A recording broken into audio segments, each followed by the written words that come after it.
Hello everyone, welcome to our Let's Play series of Shadowrun Dragonfall. This is Colonel RPG as usual, and I'm very happy that he chose to join me today as we talk to Paul Amsel, as he's gonna give us another mission, I think.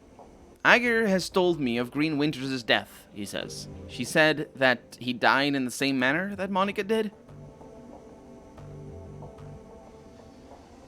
It wasn't a pretty sight. Amsel nods gravely. I know that you and Iger have had your differences. I will tell you that she was badly shaken by the sight of Winters' body. She also mentioned that you found something in Winters' safe. A package full of very old discs. May I see them? Of course. Good God. Gingerly, Amsel lifts a disc from the bundle and holds it up to the light. Slowly, he begins to turn it in his hand, causing rainbow patterns to shimmer across its surface. I haven't seen one of these since I was a boy. This is a DVD/RW, which I believe is not actually a thing, by the way. It's a DVD-RW or a DVD plus RW. No, that's only for the DVD-Rs. It's DVD-R or DVD plus R. And then there's an unofficial designation with the plus minus the R, which is an intercompatible thing. But the formats of DVD, I don't think ever have the dash. So, just a minor correction, but he's saying it out loud, so it's really my character who doesn't know better, because he's writing his speech so that we as players can read it, rather than Paul Amsel actually talking to us through text. That's how I see video games. Anyway, he says, this is a DVD-RW, a data storage medium from the mid-2000s. I'm amazed that Winters was able to find a device that could play it. Do you know how we can read these things? He puts the DVD down in his hands and quickly inspects the others.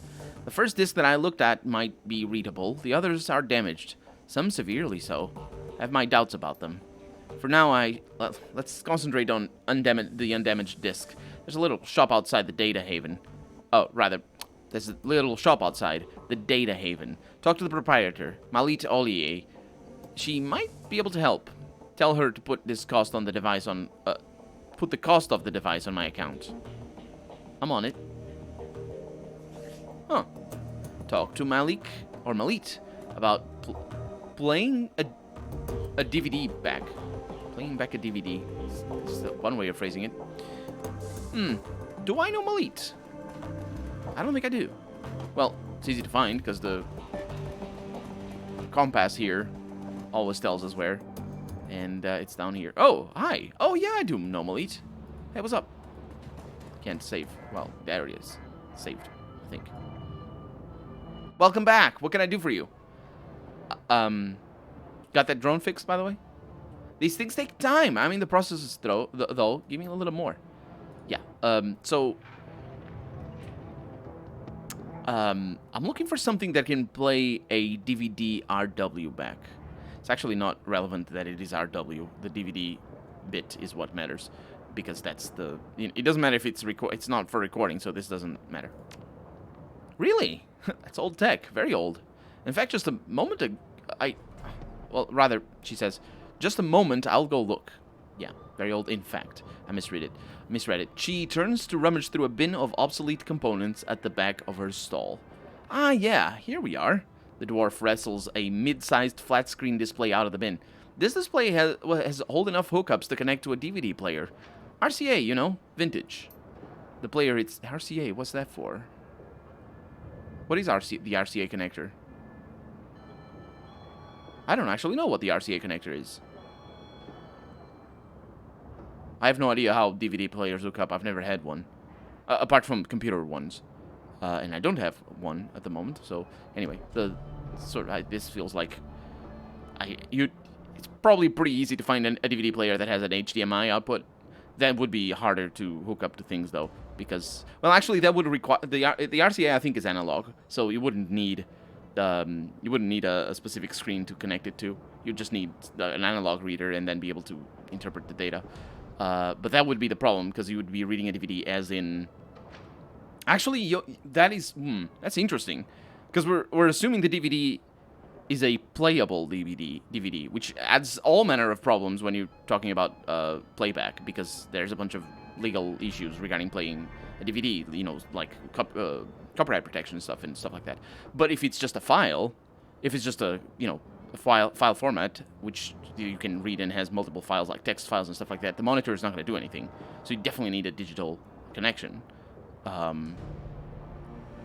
But it isn't. We're just assuming it's a video thing, which doesn't make sense, because why would you want a DVD RW for video, though? Would you? Yeah, possibly you would. I don't know. Anyway, this feels all very alien to me, because it's all the old technology by now, and I definitely have a very limited experience dealing with this sort of stuff, because it's only for computer that I use DVDs anyway, and not for video, because I never had a DVD player. So she says, the player itself, though, this I don't have. You may wish to try your luck down at the junkyard. There's a scavenger there, a primitive man with a crude disposition. If anyone here in the Cruise Bazaar can help you find your DVD player, he can, but he will almost certainly attempt to overcharge you for it. She takes a deep breath and smiles up at you. But you're not here for gossip. Shall we conclude our business? So she's talking about herself. I could give you the display for, say, 200 new yen? Yeah, Paul Amsel said to charge it to his account. Ah, very well. I'll have it packed up and delivered to Herr Amsel straight away. Best of luck finding your DVD reader. I wish you well. Thank you.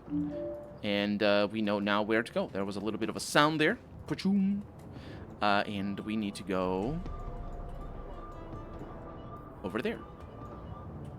That was fast. You could have zoomed out for... Yeah, it's because I was zoomed in that it seemed to be so far away. It is not very far away. Scrotty. Scrotty? Did I talk to you? No. Did I? Maybe. A stout old man looks up from whatever old tech is tinkering with to squint at you through thick old-fashioned glasses. He pushes them up with an old oil-stained finger as he straightens up to nod at you. He speaks with a gruff but well-meaning tone, heavily accented with German tonality. Guten Tag. What can I do for you? Mally tells me you're the man to speak to about DVDs. That little shrew sent you my way, huh? Will wonders never cease? Scrotty's smile broadens. Well, introductions are in order. I suppose Scrotty Bookman at your service.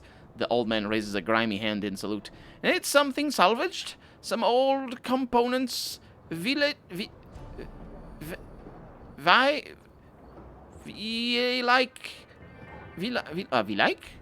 have no idea what that is. Even how to read it, let alone... Yeah, anyway.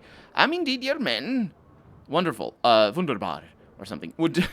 I have no idea if Wunderbar... Is Wunderbar beautiful or wonderful? I don't know. How about that DVD player?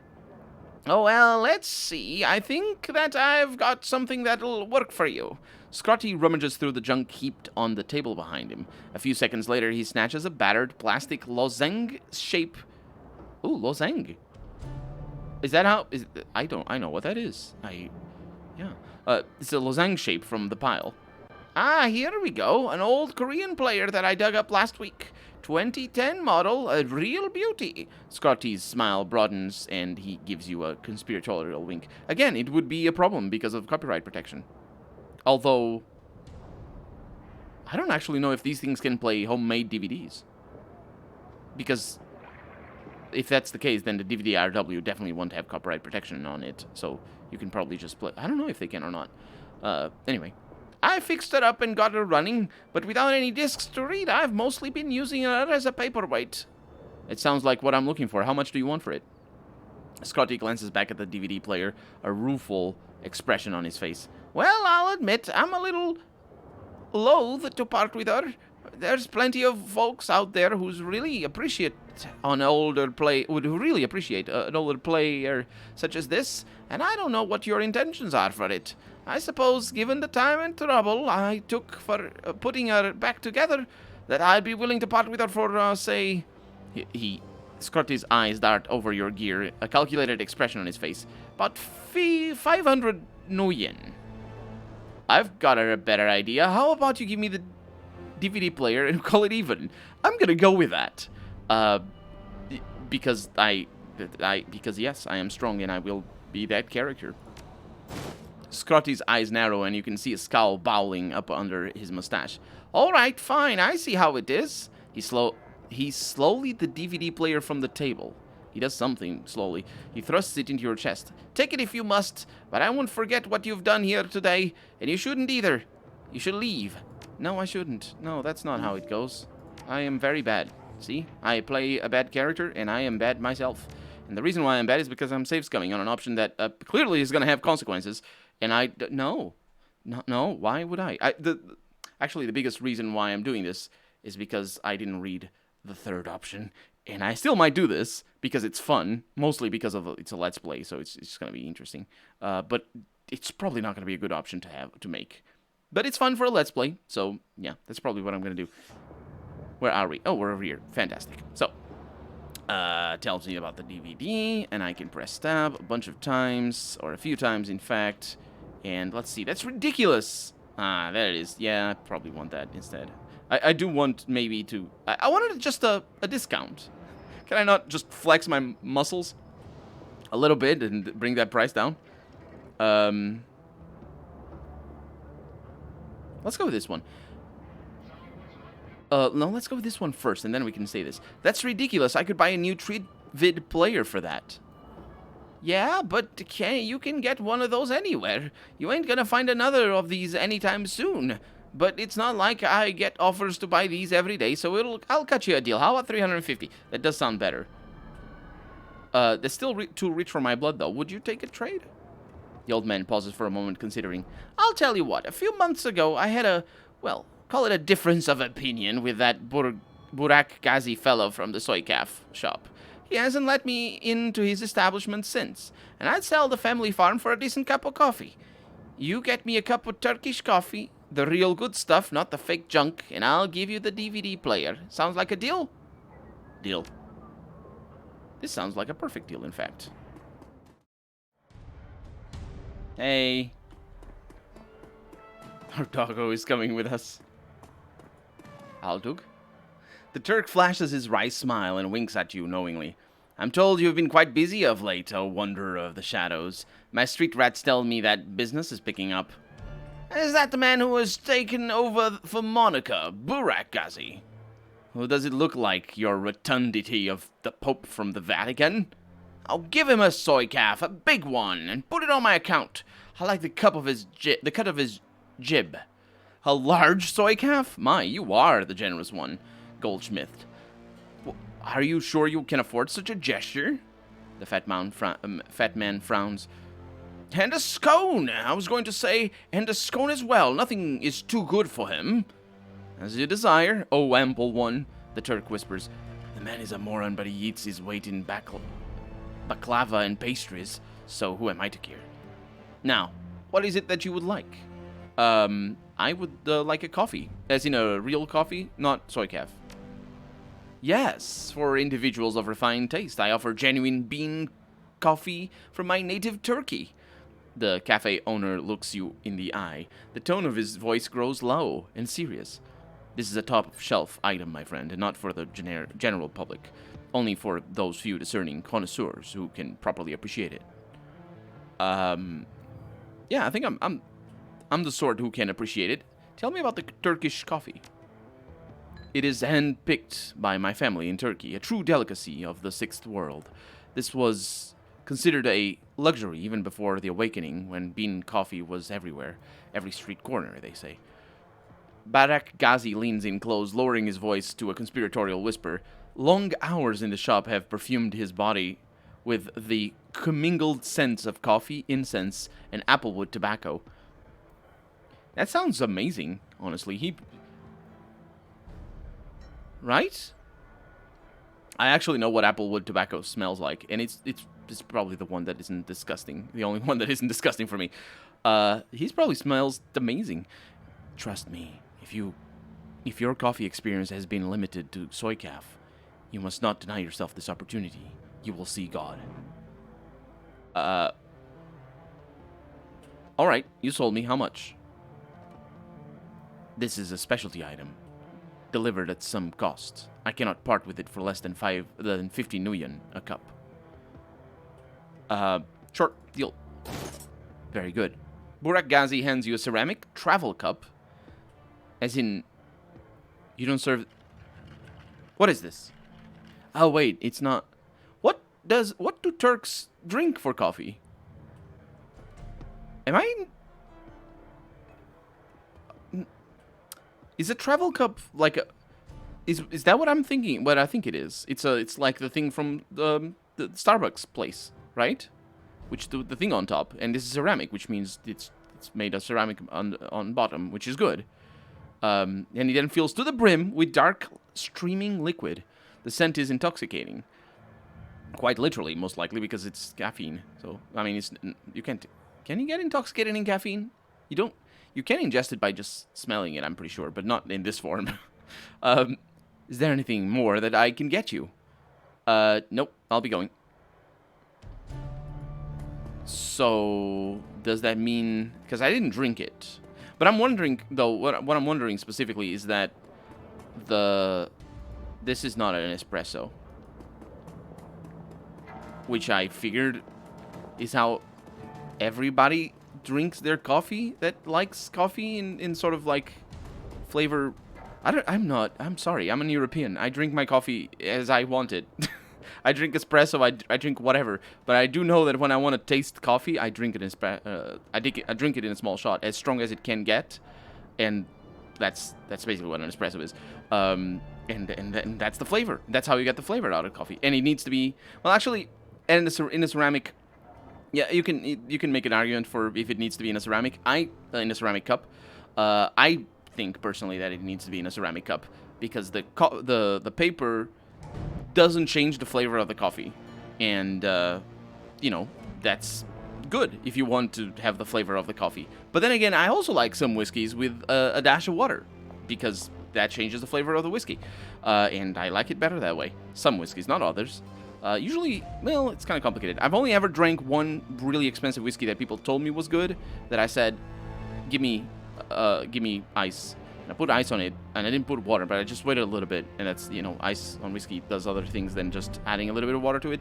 But I liked it then, after putting the ice on it and waiting a little bit, like 10 minutes or something. But then again, you know, the fact that it's cold changes our actual taste buds. That's why beer doesn't taste as good, or, well, it depends on the beer, I suppose. Because if it tastes bad, then it tastes better when your taste buds are worse. But that's why you're less sensitive to what beer tastes like when you drink it cold, which can be good or can be bad. And anyway, let's have a chat with Scotty over here again. Hello again, mein Herr. I am a bit busy, but what can I do for ya? I am back for my DVD player. Well, it ain't yours yet, but I have been keeping it warm for ya. Now, did you get me some coffee, or do you have the 350 nuyen? No, I got that coffee for you. Ah, thank you. Scotty gratefully accepts the coffee and then snaps the lid back and inhales deeply, wiggling his mustache as he processes the scent. Yep, that's the real stuff, all right. Scotty gingerly picks up the ancient device from the table and presses it into your hands. The plastic is scuffled and worn, and it rattles a bit when you move it. Give her some good use, okay?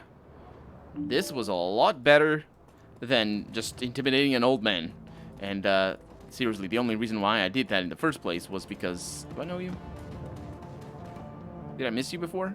I think I did. The only reason I did it is because I didn't read the other options. No, I didn't. I remember you. Just see you later.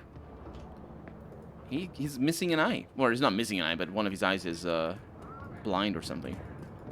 Or maybe it isn't. He is indeed missing an eye, and it's a prosthetic eye. Which, would you really be... No, you would be missing an eye if you have a prosthetic eye. You just, you know, because you... I don't know. Potentially. Unless it was one of the prosthetics that allows you to see. And this is Cyberpunk, so yeah. Those probably exist. What's going on? Did you just... Paul, did you just need an excuse to send me out so that you wouldn't have to animate the people moving? They have animation for moving. Let's check my inbox just in case. Nope, everything is fine. Okay. Let's bet you a little bit more, Dante. There we go. Woof. Paul. It seems that Amsel has assembled the team in your absence. Yes, it does. They stand in a group around the old display that you had Mallet deliver. On their faces, you can see excitement and apprehension, curiosity and dread. And that's the display right there. Itty, have you procured a DVD reader? I have. It's right here. Good. This should only take a moment. Amsel disappears behind the ancient display. After a few minutes of fiddling with its battered inputs, he reappears, a satisfied look on his face. Everything appears to be functional. The disc should be ready to play. Well, don't keep us in suspense. Start the damn thing already. Edie went to the trouble of fetching everything. Let him do the honors. Amsel steps back, clearing a path for you to access the antique machine. Well, I'm doing it. A soft whirring sound fills the air as the ancient DVD player spins the disc up to speed. The scratched LCD display comes to life, and a menu fills the screen. Does anybody have a remote control? Because you can't control this stuff without a remote control. I'm pretty sure. I'm not even sure how you control these. I know there's some DVDs have this stuff. Well, probably all DVDs have this stuff. I swear, I've never seen a single movie on a DVD. And I know that they have chapter selects and stuff. But I've never seen any of that. Ever. In my entire life. And so I don't know how to control it. I certainly don't know. This is not a touch screen, so it's like... Wait, I can just shout at the TV. Play track 1, I'm gonna say. The screen goes black, and a cheerful digital chiming sound spills out of the display's speakers. A crackle of static fills the air, coupled with a shrill electronic whine. After a few moments, the display goes live, and a disheveled-looking man appears on the screen. His eyes glitter with excitement. The timestamp on the screen is 2034. That's the year. That's the month of the September. It's all European standard. Actually, it isn't European standard. I'm pretty sure European standard is the other way around. At least Portuguese standard is the other way around, which is terrible. It's day, month, year. It's awful. Why would you do that? Don't. It's just bad for ordering, because this way you can order it. But it's the 15th of November, 2034. I would say that it makes sense that the timestamp is like this, but timestamps in this game should be the other way around because of the way you read the timestamps, and that's the reason why Americans put the month first, and the day second, and then the year after is because they say November the 15th, rather than 15th of November. Either way. Hermie, I think we found her after all this time. Fürschwinger, I knew that she wasn't dead. His speech is jittery. You can hear the urgency in his voice. She survived the Dragonfall. Just as I have always said, I knew it, and I was right. The screen explodes into static, and the electronic whine in the background sharpens into a needle-like pulse of high-pitched sound. Somewhere in the background, Dante lets out a low whimper. Because he didn't like the static. The screen clears, and the excited face is closer to the screen than it was before. By the way, it shouldn't be static, because static only exists in analog data. It doesn't exist in digital data. And anybody that has had to deal with the transition between the two would know this by fact. I don't think people nowadays, well, like kids nowadays, know that. As an instinctive thing. They just see static as sort of like it's broken or something. But static is specifically about analog data. It doesn't happen in digital data. In digital data, it happens, basically there's bugs. And we all know those bugs. Because they sometimes happen a lot in videos. Like if there's a data packet that is lost on the internet and your YouTube video just has a bug in it, or everything appears purple for a little bit. And the reason why it's purple has to do with the file format more than anything else. But anyway, it's very different depending on the type of file format and the type of encoding and all this sort of stuff. The words spill out of him. So the screen clears and the excited face is closer to the screen than it was before. The words spill out of him in a breathless tide. Taking a man into the SOX to retrieve her, the radiation be damned. We will take appropriate precautions, of course, but we must go. Hermie, I think that the body may be nearby as well. Somehow, she has survived. For all this time, the screen explodes into static again and then clears. The figure flickers across the screen. May not be back for some time. Look after Mom, okay? I worry about her. And Hermie, stay safe out there. I know that things are heating up in Berlin. And I know you. Student protests, civil uprising. You'll be in the middle of it, I'm sure. Just be safe, all right? And I'll do my best to do the same. I don't know what's going to happen when I step into the SOX, but I do know one thing. If the fire wing is still a danger, I will put an end to her. Hiccup, I'm sorry. Once and for all. The display goes black, and the background wine fades away. A moment later, you find yourself deposited back at the menu screen. Track 3. I actually meant to click track 2, but anyway, let's go with track 3. There's a grinding sound from the DVD tray, and Green Winters' image appears on the screen. There's an eager look on his face. The timestamp on the video reads 20:54, 10:12. Stumbled upon this archival footage of Fjordstringa's original attack, months before the Dragonfall. Easy to forget how devastating it was. Adrian saved a lot of people by bringing her down. I've got a footage all queued up to play, starting it now. Additional comments to follow. The slow whir of the DVD player shifts to a high-pitched whine. A distorted, wavering image blooms into being on the screen. A timestamp in the upper right corner of the screen marks the date of July the 6th, 2012. It's difficult to make out what you're seeing at first. The scene is dark and smoky. And this is the sign of a VHS, by the way. That thing that appeared, that is specifically VHS stuff. This is, I don't know why it happens, like the mechanical details, but this is VHS. Or I guess it could be any tape. This is tape, basically, because VHS is just a specific type of tape. Anyway, it's difficult to make out what you're seeing at first. The scene is dark and smoky, and the telltale flashes of emergency vehicle lights flicker on the periphery of the screen. The camera pushes in, and you can make out two figures standing in a ruined landscape. All at once, the sound cuts in. Again, for those of you just joining us, we are coming to you live from Stolberg. A few hours ago, the Dragonfall launched an unprovoked attack on this sleepy Hards mountain town, and you can see the results behind me: fire, ashes, and blood. We are joined tonight by a survivor of this latest and most horrifying attack. The reporter turns to face a pale man standing behind him. Sir, I understand that you've been through a terrible ordeal. Thanks for taking the time to speak with us tonight. The camera switches focus to a middle-aged man with a haunted look in his face, or in his eyes. He stammers out a reply. Yes, of course. If you could, sir, could you please tell me tell the people at home about your experience of the attack? It was horrible. Just pure chaos. So many people are dead. People I knew, roasted alive or trampled to death trying to escape. My own home, my own house was burned to the ground during the attack. My family, we have nothing now. You all made it through the attack, though. Your wife, your kids? Yeah, we all made it. Thank God. We rode out the attack in a small shelter. Me, my wife, our two daughters. The shelter protected us, but the heat was just unbearable. We couldn't have stayed in there much longer than we did. How long were you holed up in there? 3, maybe 4 hours? I don't know. We just stayed inside until the heat died down and the screaming stopped. Then what happened after that? When it was over, you know, the air cooled down. The reporter nods and the man continues. We stepped outside. There was nothing left, just smoldering wreckage and this dense cloud of black, oily smoke and the stench in the air. God, that smell. It smelled like roasting meat.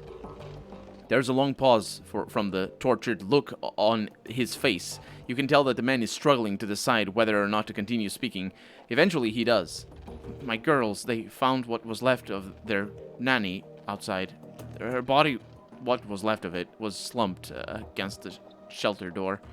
I keep telling myself that I couldn't hear her pounding to get in, but that isn't true. I could. I just couldn't bring myself to open that door. I couldn't risk my family like that. Not for her. Not for anyone. Thank you, sir, for taking the time to speak with us. Yeah. You heard it here. An absolutely chilling account of tonight's attack. Again, the town of Stolberg has been reduced to ash, another victim of the fire wing. Stay with us for more up-to-minute reporting on Fjordstringa's reign of terror. Green Winter's face reappears on the screen. Also, is that the first time we're seeing Green Winter's face? I don't remember his face when we found him. Anyway, that's him. Okay, it's time. I forgot his voice, actually. It's time for a new approach. Adrian's a complete dead end. That much is pretty clear by now. So I'm gonna do some digging on Fire Svinga instead. Let's see where this goes. And the screen abruptly goes black as the video cuts off. A few moments later, you find yourself returned to the menu screen. Let's go to track 2 here. The screen goes black for a moment, and then a figure appears on the screen. The end of the episode, in fact, is what appears on the screen. So for right now, I'm Colonel RPG, and this has been Shadowrun Dragonfall. I really hope you've enjoyed it, and if you did, go ahead and leave a comment. Like the video if you want to see the next episode come out sooner rather than later. But above all, thank you so much for watching, and I hope I'll see you next episode. Bye-bye.